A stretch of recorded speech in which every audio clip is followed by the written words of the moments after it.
사도신경으로 우리의 신앙을 고백하겠습니다. 나는 전능하신 아버지 하나님 천지의 창조주를 믿습니다. 나는 그의 유일하신 아들 우리 주 예수 그리스도를 믿습니다. 그는 성령으로 잉태되어 동정녀 마리아에게 나시고 본디오 빌라도에게 고난을 받아 십자가에 못 박혀 죽으시고 장사된 지 사흘 만에 죽은 자 가운데서 다시 살아나셨으며 하늘에 오르시어 전능하신 아버지 하나님 우편에 앉아 계시다가 거기로부터 살아있는 자와 죽은 자를 심판하러 오십니다. 나는 성령을 믿으며 거룩한 공교회와 성도의 교제와 죄를 용서받는 것과 몸의 부활과 영생을 믿습니다. 아멘.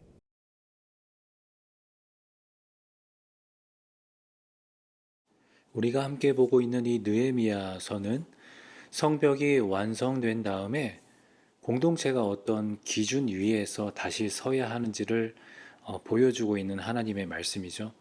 그래서 7장에서는 포로 귀환하는 그 명단과 그 다음에 그 공동체의 질서가 잘 정리되었다면 오늘 본문 8장에서는 그 위에 세워질 그 신앙의 중심, 곧 하나님의 말씀에 대해서 다루고 있음을 볼 수가 있습니다. 그래서 본문에서 초막절을 지키고 율법을 듣고 말씀을 이해하면서 기뻐하는 오늘 이 장면에서는 이스라엘의 회복의 그 흐름에서 매우 중요한 하나의 전환점이 되는데요. 성벽이 세워진 다음에 공동체가 바로 설 수 있는 길은 다른 것이 아니라 하나님의 말씀 앞에 다시 서는 것이기 때문입니다. 그래서 오늘 본문의 말씀을 보면서 우리가 기억해야 할 그런 중심 메시지는 회복의 완성은 말씀 앞에 서는 데에서 시작된다라는 것입니다. 그러면 오늘 본문의 말씀을 함께 살피면서 그 말씀의 은혜를 나누도록 하겠습니다. 먼저 1절에서 3절의 말씀을 우리 함께 보도록 하겠습니다. 모든 백성이 한꺼번에 수문 앞 광장에 모였다. 그들은 학자 에스라에게 주님께서 이스라엘에게 명하신 모세의 율법책을 가지고 오라고 청하였다. 일곱째 달 초하루에 에스라 제사장은 율법책을 가지고 회중 앞에 나왔다. 거기에는 남자든 여자든 알아들을 만한 사람은 모두 나와 있었다. 그는 수문 앞 광장에서 남자든 여자든 알아들을 만한 모든 사람에게 새벽부터 정오까지 큰 소리로 율법책을 읽어주었다. 백성은 모두 율법책 읽는 소리에 귀를 기울였다. 이렇게 성벽이 완성된 다음에 백성은 스스로 그 수문 앞 광장에 모여서 예스라에게 율법을 가져와 읽어달라고 요청을 합니다. 이 요청이 지도자의 명령이 아니라 백성들의 자발적인 요구라는 점은 그것을 오늘 말씀이 의도적으로 이제 강조하고 있죠. 그래서 1절에 보면 일제히 모여들었다. 그리고 2절에 모든 백성, 또 3절에 보면 주의하여 들었다라는 이런 표현들을 계속 반복하면서 결국 이 회복의 출발점이 공동체 전체가 말씀 앞에 서는 일이었다라는 것을 우리에게 보여주고 있습니다. 또한 이 부분에서 또 하나의 특징은 말씀을 듣는 대상이 남자와 여자와 알아들을 만한 자로 아예 명시되었다라는 점이죠. 이것은 율법 낭독이 어떤 특정 계층만을 위한 것이 아니라 전 세대와 모든 구성원에게 동일하게 주어진 은혜였다. 결국 하나님의 은혜였다라는 것을 우리에게 나타내주고 있습니다. 이처럼 성벽이 세워진 뒤에 가장 먼저 이루어진 일은 어떤 행정적인 정비나 어떤 새로운 정책이 아니라 결국 공동체 전체가 말씀을 중심에 두는 것이었다라는 것을 우리는 알아야 합니다. 이처럼 하나님은 이런 공동체를 회복시키실 때 말씀을 통해서 그들의 마음을 하나로 모으신다. 그래서 오늘 우리의 삶의 모습을 돌아봤을 때에도 오늘 나의 삶의 하루도 말씀을 가장 먼저 그렇게 나의 중심에 두고 또 하루를 시작하는 이 자리에 하나님의 말씀이 주시는 그 방향과 어떤 하나님의 인도하심을 경험하고 또 주님의 이끄시는 대로 나아갈 수 있는 그런 복된 하루가 되기를 소망합니다. 그러면 또 4절로 12절까지의 말씀을 우리 함께 보도록 하겠습니다. 학자 에스라는 임시로 만든 높은 나무 단 위에 섰다. 그 오른쪽으로는 마띠랴와 스마와 아나야와 우리야와 힐기야와 마아세야가 서고 왼쪽으로는 부다야와 미사엘과 말기야와 하숨과 하스바다나와 스가랴와 무술람이 섰다. 학자 에스라는 높은 단 위에 서 있었으므로 백성들은 모두 그가 책 펴는 것을 볼 수 있었다. 에스라가 책을 펴면 백성들은 모두 일어섰다.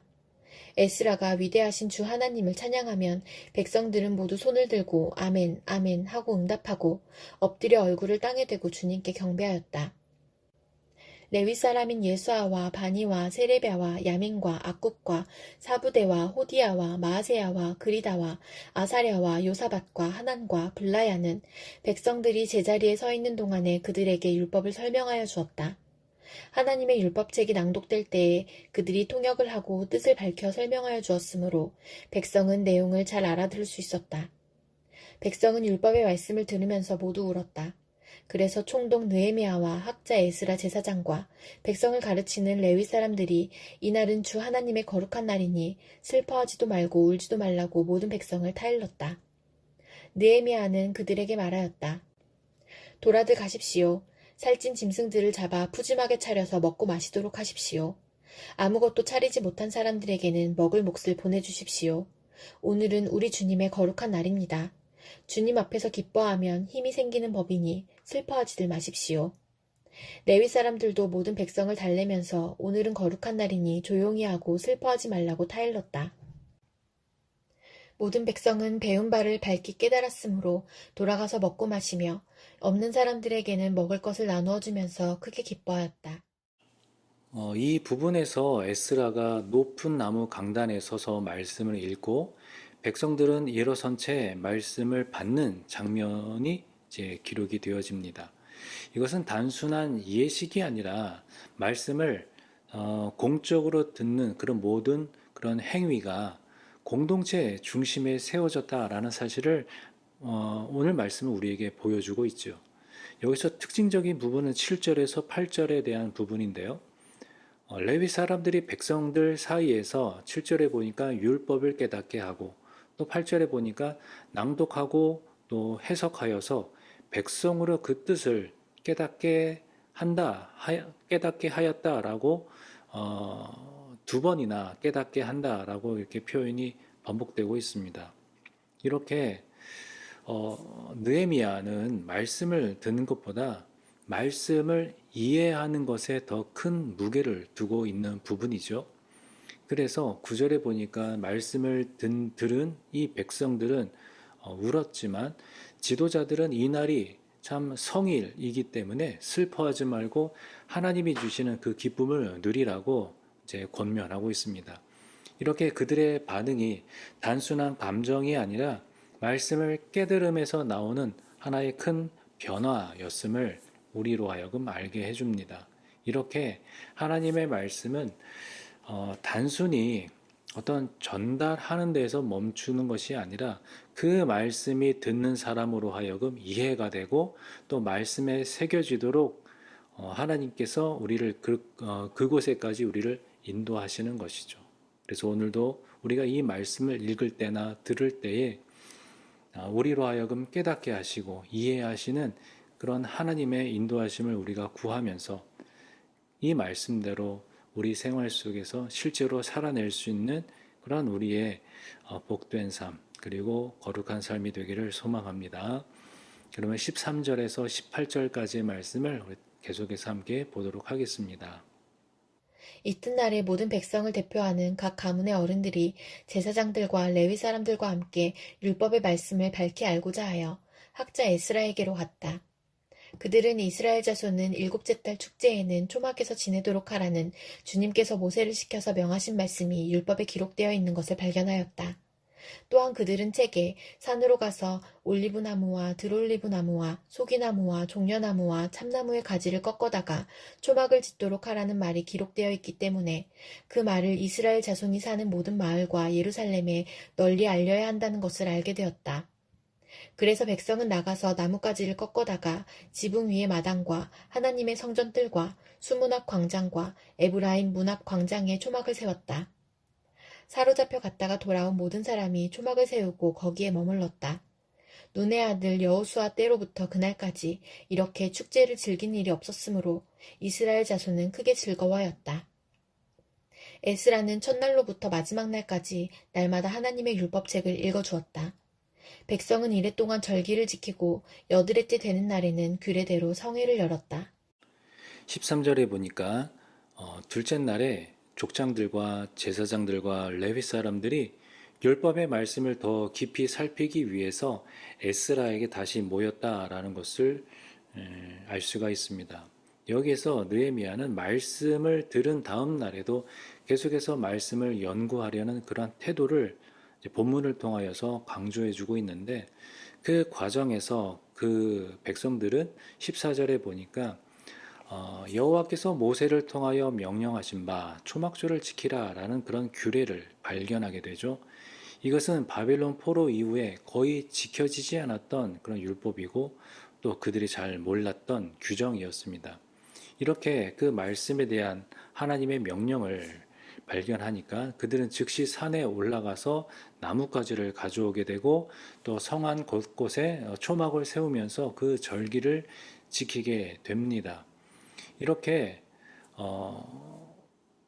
오랫동안 잊혀진 그 말씀을 이제 회복한 그러한 참 놀라운 부분을 이 부분에서 우리에게 알려주고 있는데, 마지막 18절에서 보니까 매일 말씀을 읽고 또 말씀대로 절기를 지킨 것을 다시 한번 강조하면서 말씀에 대한 순종이 곧 공동체의 기쁨과 이제 회복으로 이어졌다라는 것을 우리에게 보여주고 있습니다. 결국 우리가 말씀으로 회복된다라고 우리가 이야기할 수 있는 것은 결국 말씀에 대한 순종이 먼저 전제되어야 한다라는 거죠. 그러니까 어떤 말씀에 대한 지식만이 늘어나는 것이 아니라 우리가 깨닫고 발견한 그 말씀을 우리의 실질적인 삶으로 우리가 살아갈 때에 하나님은 우리의 삶을 또한 우리가 속한 그 공동체를 새롭게 하여 주실 줄 믿습니다. 그래서 오늘도 이 말씀을 통해 보여주시는 그런 작은 그런 실천의 자리, 또 작은 순종의 자리를 우리가 망설이지 않고 그대로 그곳에서 지켜 행하면서 그러한 순종 속에서 하나님께서 주시는 그런 참 놀라운 기쁨을 누릴 수 있는 오늘 복된 하루가 되기를 주님의 이름으로 축복합니다. 함께 기도하겠습니다. 하나님 아버지 감사합니다. 오늘도 말씀을 통하여서 이 하루를 시작할 수 있음을 또한 감사합니다. 오늘 주신 말씀 우리 마음속에 새기며 생각해 볼 때에 먼저 말씀에 대한 그러한 순종하는 마음, 또 말씀에 대한 겸손한 마음을 우리에게 허락하여 주셔서 오늘도 우리에게 들려주시는 그 말씀대로 우리가 실천하며 순종하며 살아갈 때에 하나님께서 우리의 삶의 현장 여러 곳에서 이루어 주시는 그런 하나님의 뜻을 우리가 발견하고 또한 이 땅 가운데에서 하나님의 증인으로 또 하나님의 백성으로 온전하게 살아갈 수 있도록 주님 늘 함께 하여 주옵소서. 예수님의 이름으로 기도하옵나이다. 아멘. 주님 가르쳐 주신 기도로 기도회를 마치겠습니다. 하늘에 계신 우리 아버지, 아버지의 이름을 거룩하게 하시며 아버지의 나라가 오게 하시며 아버지의 뜻이 하늘에서와 같이 땅에서도 이루어지게 하소서. 오늘 우리에게 일용할 양식을 주시고 우리가 우리에게 잘못한 사람을 용서하여 준 것 같이 우리 죄를 용서하여 주시고 우리를 시험에 빠지지 않게 하시고 악에서 구하소서. 나라와 권능과 영광이 영원히 아버지의 것입니다. 아멘.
가득하네. 더 이상 도망가려 하지 않는 모습들을 확신하며 기대로 가득하네.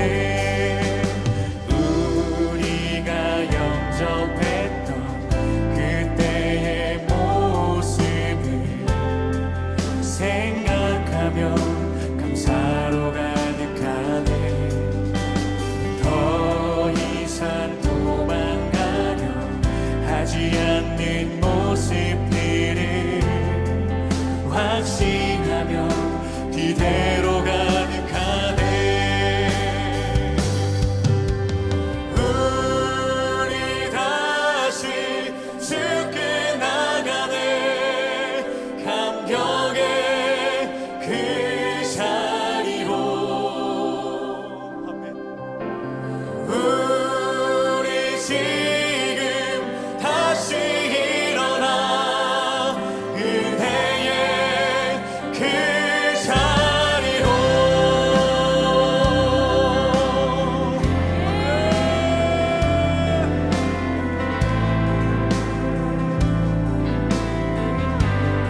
우리가 영접했던